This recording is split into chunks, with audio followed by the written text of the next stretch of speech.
মৌলবাদ এবং ইসলামী জঙ্গিবাদ। এটা হচ্ছে ভারতীয় হিন্দুত্ববাদী প্রধানমন্ত্রী মোদির ন্যারেটিভ।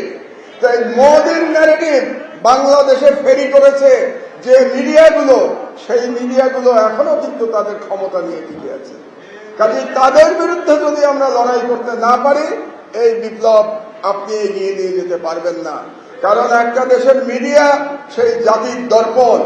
এই মিডিয়াতে এই জাতির সংস্কৃতি, এই জাতির আইডেন্টিটি, এগুলি প্রতিফলিত হতে হবে। বাংলাদেশের মিডিয়াতে দুর্ভাগ্যবশত এখন পর্যন্ত প্রকৃতপক্ষে আমাদের জাতীয় আইডেন্টিটি, জাতীয় ঐতিহ্য প্রতিফলিত হচ্ছে না। এটাই হচ্ছে আমার দেশের লড়াই। আমার দেশের লড়াই হচ্ছে এই বিজাতীয় সংস্কৃতির বিরুদ্ধে বাংলাদেশের বাঙালি মুসলমানের আইডেন্টিটি এবং সংস্কৃতিকে এস্টাবলিশ করা। এটাই আমার দেশের সাংস্কৃতিক লড়াই।